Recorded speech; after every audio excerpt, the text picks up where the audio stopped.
All right, we're talking quarterbacks. Probably gonna get in an argument, but we're doing top 10 quarterbacks here on Locked On NFL. You are Locked On NFL, your daily NFL podcast. Part of the Locked On Podcast Network, your team every day.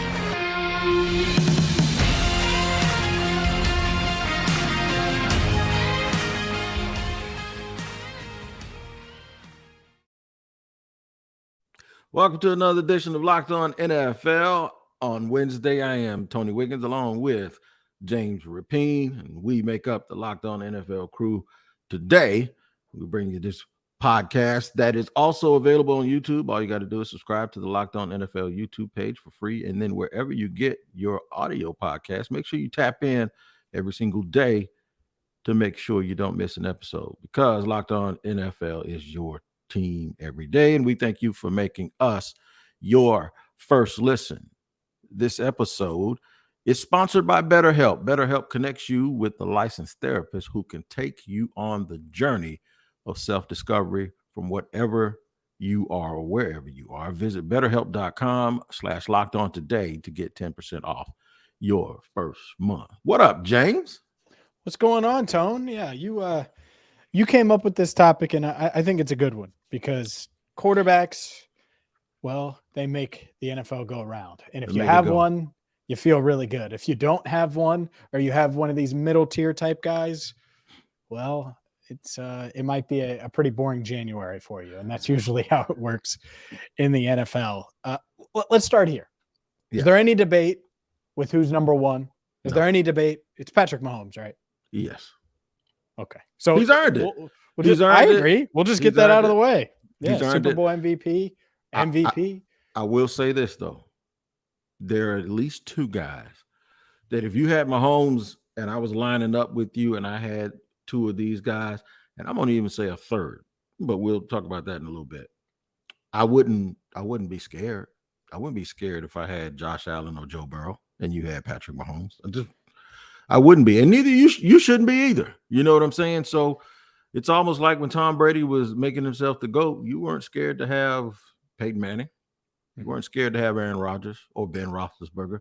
It's okay. You can be the best, but still not be totally invincible. We just got to remember that Tom Brady, right in the middle of the dynasty, went like 9 years without winning a Super Bowl, right? Sure. So there's a reason that you can still be motivated and happy about your quarterback situation. And even if you have one of the guys that's in the second group of five, you still, even though you have this guy, you can still create this anxiety because you feel pressure to have to get it. You got to win it. So yeah, man, having a good quarterback gets rid of the anxiety, but it kind of makes it all come back too if you're not Patrick Mahomes, who's winning Super Bowls year after year. Who's in your five? Because I agree with you. I would rank up Mahomes, Burrow, Allen in that order. Obviously, Allen's gone toe-to-toe with Mahomes. Burrow's beaten Mahomes 3 times. Like, he isn't invincible. I agree with that. Yeah. That said, you mentioned 5, and this is where the debate could come in because I think we agree on 3. Right. Everything might be out the window after these top 3, though. It is. It is. Who do you got? Who do you got at 4, Tone? Well, one of the 3 is Joe Burrow, and you know that, and so it's real easy for you to sit up there all confident, with your shoulders all square, looking like you worked out this morning. And I did. And yeah, you got the little jaw. Me and Joe got a lift. I'm sitting here. Yeah. I'm sitting there doing everything I can to hold in these fast food jaws of mine because I did not work out this morning. See, that's that confidence you get by having a guy in the top 3. So here's what I'm gonna do. I'm gonna put my dude in the top 5. I think Trevor Lawrence is one of them. And I know that's going to spark a debate with a lot of people, especially some folks I saw on network TV this week. I don't care. And the other one is Aaron Rodgers, because even Peter Bukowski is probably looking at me like, did you even watch the games last year? But the thing that I'm going to say about Rodgers is I just got confidence in a guy that's been doing it that long, sort of like Brady. I'm just afraid of him. I'm afraid of him when he comes out there. If he's got it right that day. We know he had some problems with one of his fingers or something last year. And then the whole plan and what he was going to do, what he was going to leave, I think it sat on the organization and it was a little bit of a cloud. I think this new energy that he has will be similar to what happened with Tom Brady when he went to Tampa. So I'm putting Aaron Rodgers and Trevor Lawrence in my top 5. Interesting. Mm-hmm. It's interesting. I can't debate the talent. We know what Trevor Lawrence is as a talent. He's certainly in my top 10. And you look at what he had to deal with coming into the league for that year. It's tough. That's a tough situation. And obviously they turned things around last year and had a winning record and won a playoff game and beat Justin Herbert. And let's first talk about him, because I think he's in my top 10, Justin Herbert. He's in mine too. But he's not in my top 5. And part of it is what happened to him against Trevor Lawrence and against the Jaguars. And people say, oh, well, they're not playing against each other. Boo-hoo. Yes, they are. That's what happens. Everyone says Mahomes, Burrow, Allen, Mahomes. We just did it. That's part of it. It just is what it is, right? Curry, LeBron. People look at head-to-head, even if you're not necessarily guarding or going up against that person because you're talking about stars. So Herbert's not in my top 5. I like the argument for a Trevor Lawrence in the top 5. I don't have him there yet. I think he could get there. But to me, I agree with you on Aaron Rodgers. Back-to-back MVP. I could see it working in New York, and so I will go with that for now. I could also see this not working and him getting dinged up early, and he's just 38, and even though he's refreshed and new change of scenery, I could see it not working. But I'm going to bank on the talent. So I have him 4th, even though he played poorly last year. I get it, for those that want to question it. And then 5th, I have Jalen Hurts. I think Jalen Hurts has established himself as one of the top quarterbacks in the NFL. I think he's got all of the intangibles you look for. Plus, he's a great athlete that can push the ball deep down the field, that can obviously spread it around to the Dallas Goddards. When I mentioned downfield, obviously A.J. Brown, but Devonta Smith as well. Like, you give him weapons, clearly he can be a high-end quarterback, high-end passer in the NFL. And so I have him 5th, which is going to raise, I don't know, I don't think it'll raise many eyebrows after what he did last season, but at least some. Yeah. So an interesting thing before we get to segment 2, where we talk about the other 5 people. And then in segment 3, obviously, we'll go over who are candidates to actually be able to jump into the top 10 of guys that we don't mention. I will say this. A lot of this is because of first impression and expectation. And let me clear that up. Rodgers had multiple years where he had over 40 touchdowns and less than 10 interceptions, like single-digit picks, right? So we got really, really, really, really spoiled with him just being that good all the time. Whereas last year, people that cover him, it feels like it was like a catastrophe. Statistically, it wasn't. It was pretty much just like what you would expect out of a guy who was a top 10, top 12 quarterback, but it wasn't his standard. With Trevor, we can't discount. I'm here in Jacksonville. Can't discount that mess his rookie year. If he'd done last year, if we just look at that as his true rookie year, there would be no question he'd be in the top 5. Pick number 1 overall with a bullet, leads his team on a win 7 out of 8 down the stretch, comes back from 27-0 in one game, 17-0 in another game. I mean, he kept doing this stuff, and he did it against really good opponents. He has beaten Herbert twice. They beat Josh Allen.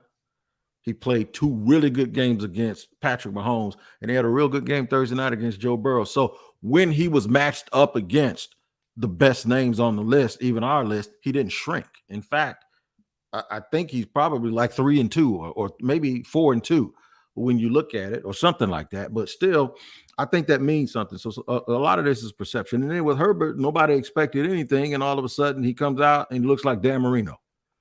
But since then, he's lost playoff games, and he's had some very stagnant and real performances where he just looks like a statue. And it looks like with him that once things tend to go bad, he can't hit the switch and turn it back the other way. And that's my biggest criticism with Justin Herbert. I'll react to that, and we will discuss 6 through 10, the other top 5, as Tony Wiggins put it. We'll do that coming up next. Today's show, though, is brought to you by BetterHelp. It's easy to get caught up in what everyone else needs from you and never take a moment to figure out what you need for yourself. When you spend all of your time giving, it can leave us feeling stretched thin and burned out. And therapy can give you the tools to find more balance in your life so you can keep supporting others without leaving yourself behind. If you've thought about giving therapy a call, BetterHelp is the most convenient option out there, and it's time to give BetterHelp a try. It's entirely online. It's convenient, flexible. All you do is fill out a brief questionnaire that's going to get you matched with the right therapist, and you can change therapists at any time in your quest to find that right person to confide in with no additional cost. You can find more balance with BetterHelp. Visit betterhelp.com/lockedon to get 10% off your first month. That's betterhelp.com/lockedon. Running it down, talking quarterbacks here on Locked On NFL. James Rapien is him, and I am Tony Wiggins. I'm him also. I'm just letting y'all know I am him, right? No, but we back together again, like the last of the Mohicans, man, because I was out last week, with doctor's appointments and stuff like that. Shout out to Lauren Cox always being available to come and give his expertise also here on Locked On NFL. So make sure you continue making us your first listen. We want to shout out to everydayers too. We love the fact that you guys join us every day. And anyone who's listening that's new, make sure you come back tomorrow. You won't be considered a new person anymore. All right, James, you said you're going to comment on my top 5. So what you got? Yeah. Trevor Lawrence, I don't think he could have done that as a rookie. I don't think the team was ready to take off in that way. No, not that Urban Meyer didn't get in the way and that coaching staff, of course. But I think that was part of it, and that is part of it. So top 5 just feels a little rich to me. But when you compare him to the rest of these guys from a talent standpoint, I certainly buy it. In trajectory standpoint, I certainly buy it. I also can't put him ahead of Justin Herbert. I still can't. I think it's really close. And I think if I was picking one for the next decade, I would pick Trevor Lawrence. But as of today, I almost feel wrong keeping Herbert out of my top 5. So I would have Herbert 6. And I agree with you on a lot of what you said. Look, big-time players need to make plays. When the Jags are rallying and you feel that, you need to find a way to make a play. And Mahomes does that time and time again. Josh Allen has done that. Obviously, Burrow. Lamar Jackson has done that in big moments. Like a lot of these guys have. And that's a question for Herbert. I also think he can figure it out. I also think he hid some of these flaws that the Chargers had. A lot of people assumed the Chargers were perfect, and they were not a perfect team by any stretch. So I think Justin Herbert's hit a lot of their flaws over the years. We'll see if Quentin Johnston helps him at wide receiver, their first-round pick. But I have Herbert 6th, and I think it's fair to go with Trevor 7th, which Lamar Jackson people are going to get mad at me here. And I'm a big Lamar Jackson guy, but you have to stay healthy. And just looking at my list here, I think Lamar at 8 makes a lot of sense because now you're getting into question marks. I don't really have many questions about Herbert as a quarterback. I think I know what he is. Does he need to get a little more refined, a little better in big moments? Sure. Does Trevor Lawrence just need more snaps and maybe he takes a step up in these rankings? Absolutely. I think Lamar, his ceiling is top 3, but his floor is out of the top 10 because he's not on the field. And so I think 8th is about right for him. He's my 6th, and he was if Trevor wasn't going to be in the top 5, that's who it was going to be. It was going to be Lamar Jackson. Okay. And I just think it's really ahead really of Hurts. Hard. So you have Lamar ahead of Hurts. Yeah, I think it's really, really hard to win MVPs in this league. It's real hard to win MVPs when you ain't got no wide receivers. And it's just very, very difficult for a guy to do what he's done, man. And I really, really do believe now that they've added some weapons. So it'll flip. I had this conversation last year. I was talking about defensive tackles in the preseason, and I said somebody named like their top 6, and I said, "No, Jeffrey Simmons. What are you talking about?" He said, "I'm not quite there yet." I think if you'd have asked him 8 games in, he'd have been like, not only is he top 5, he's top 3. So some of this, in my mind, is also my personal feelings and projection as well. But yeah, I do have him right there. I'm gonna surprise you with some other people. I have Hurts, Justin Herbert right there behind Lamar Jackson at 7. Jalen Hurts I have at 8. Dak Prescott is 9th. Mm-hmm. And Deshaun Watson, I believe, last year was an anomaly, a product of not only being a year off, but I'm going to be honest with you. It's also a product of being caught in your BS, right? And everybody knowing. Because the BS I'm talking about, you all know about, the stuff that was going on, whether it was criminal or not, it's weird, right? Everybody would at least agree. And he had no problem performing on the field when that stuff was happening. Like, it's almost like Tiger Woods. Like, Tiger Woods didn't start not being as good at golf because he was out doing all of this wild stuff. He wasn't good for a while at golf because he got caught publicly doing this wild stuff. And his mental focus probably wasn't where it was, even though people want to say that sporting events is like a sanctuary and a getaway. Everybody ain't built like that. I think Michael Jordan, he didn't care what was going on. Michael Jordan could focus on whatever. But I think that's what happened with Deshaun Watson, too. I think Deshaun Watson was finally playing games in front of people who all knew his personal business. Yeah. No, I get it. And it adds pressure. A ton of pressure. And the contract adds pressure and all of those things. And we'll see if he can bounce back. He's certainly in that mix, right, where it's different questions. It's not injury questions, but now you're getting into it with guys like that have clear flaws or question marks. I have Dak Prescott 9, right behind Lamar Jackson. I think he's the one guy where in this back half of the top 10 that I have, where you know what you're getting. He's not the best quarterback in the league, but he is going to be consistent for the most part. He's going to be able to keep you afloat. He's going to be able to do all the things that you would want a top 10 quarterback to do, except, and I think this is a very real thing. Do you think he could go into Arrowhead toe-to-toe with Mahomes?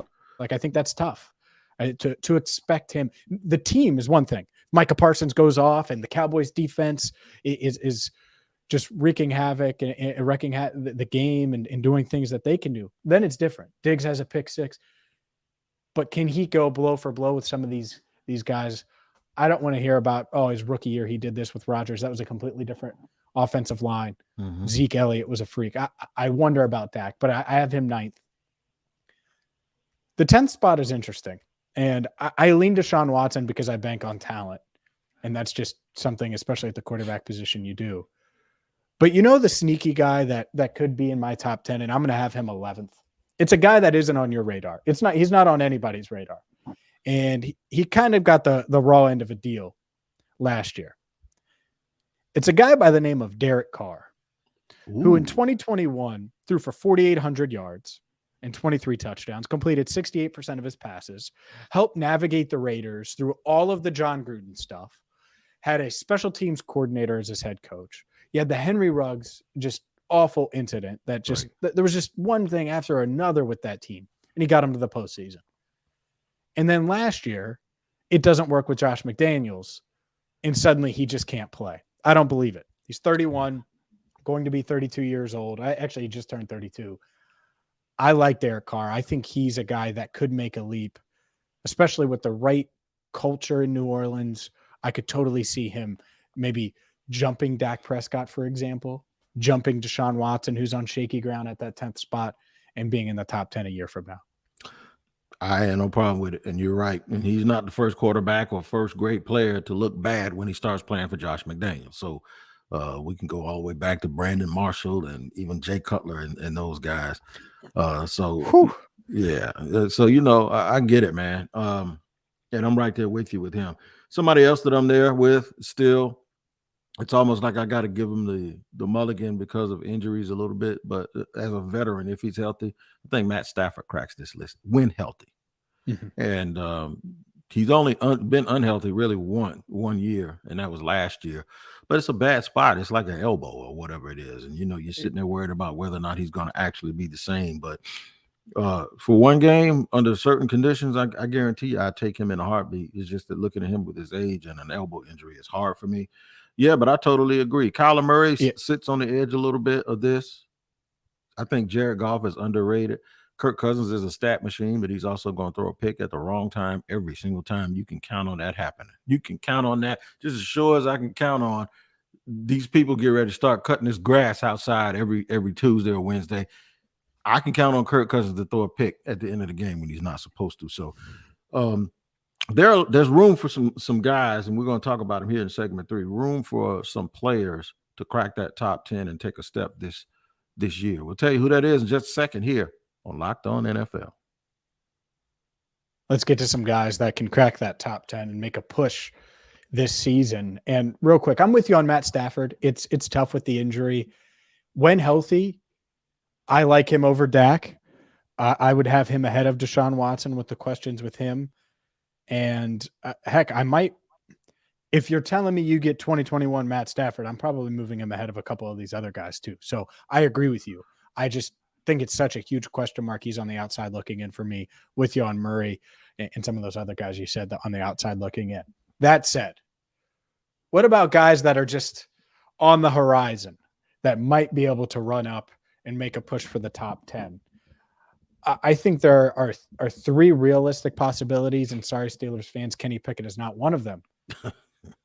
but we talked about it. Justin Fields certainly makes sense to me that he could take a leap this year. And then the other 2, CJ Stroud, the 2nd overall pick, Bryce Young, the 1st pick. And I'm going to give you one more because I think he's going to start in Indy. Feels like it. Anthony Richardson. Yeah. I know you know him well. So those are the 4 guys I would say that I don't know if it's realistic for the rookies to be top 10 guys, but maybe they establish themselves and put themselves in the conversation going into their 2nd season. I love Bryce Young and CJ Stroud's spots, like where they landed and who's going to coach them and the culture that they're stepping into. Those aren't your typical number 1 and number 2 overall teams. Remember, Carolina was initially picking 9th and they traded up, right? And Houston, as bad as they've been, they beat the Jaguars last year. The year before, they beat them twice. They play extremely hard. Now, they got a new coach, and I think DeMeco Ryans is really good, but I think they had a real good draft and they did real good in free agency. So I think the spots that both of these guys in is better than the spot that Trevor Lawrence walked into. I think Justin Herbert walked into the best spot of anybody. That's why I pull back a little bit, because he hasn't taken that next step. I'm going to add somebody to the guys that you just spoke of, because he's someone that I don't think they have a replacement. Like Jared Goff already has an eventual replacement on the roster, right? Because they picked him. Jimmy Garoppolo. Now, let me explain this. The reason why I say this is because he is back with the coach and running the offense that made him a commodity in the first place, right? Mm-hmm.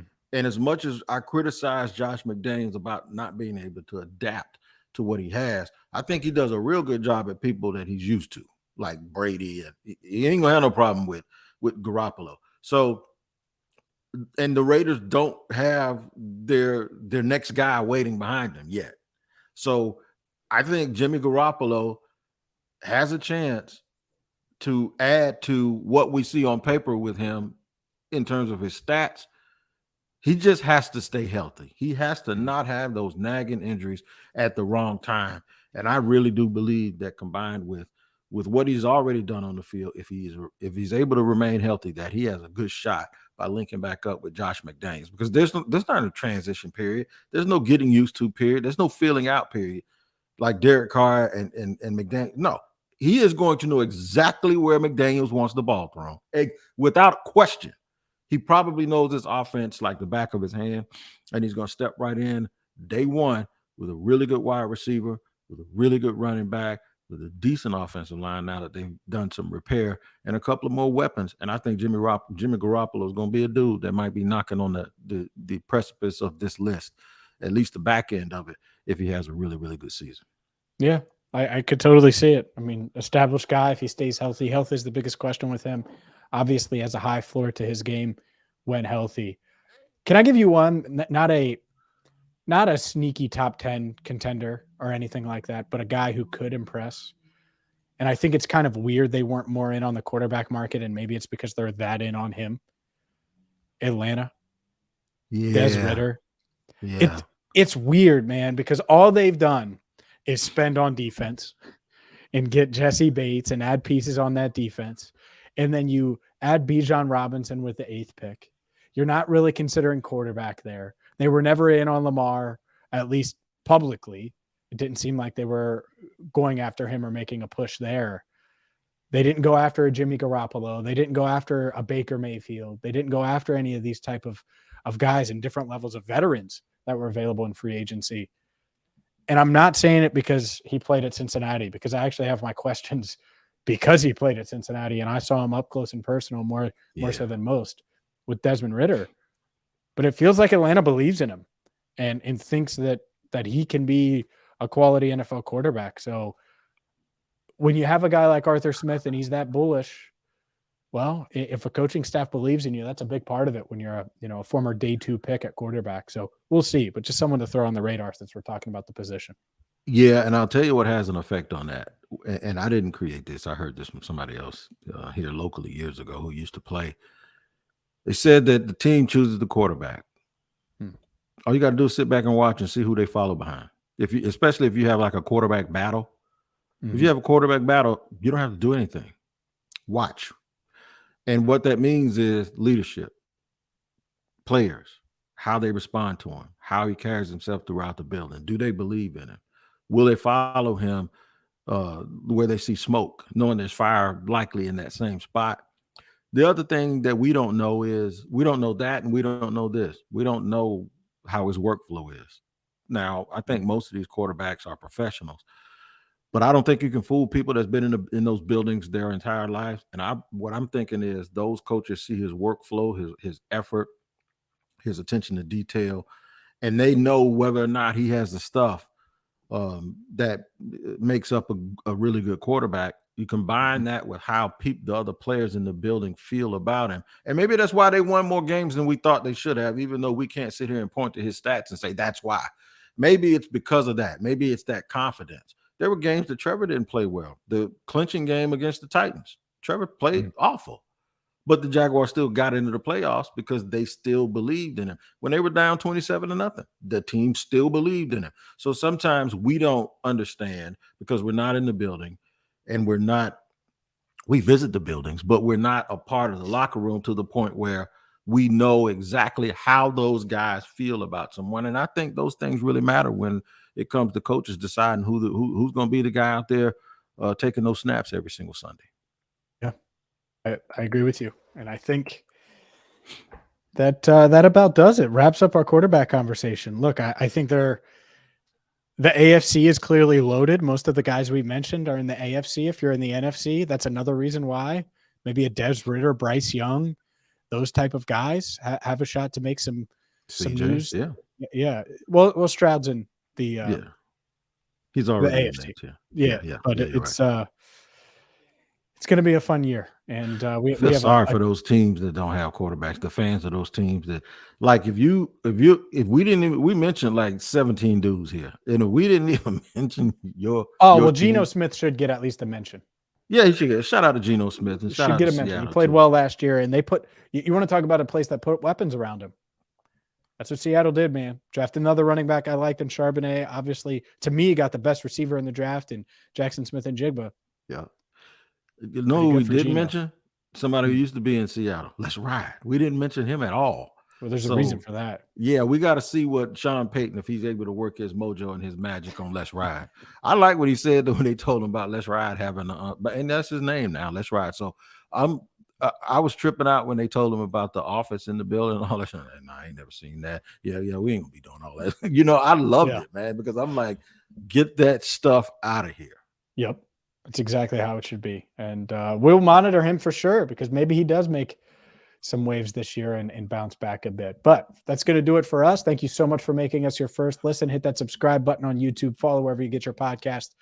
For Tony Wiggins, I'm James Rapien. Thank you so much for listening to Locked On NFL.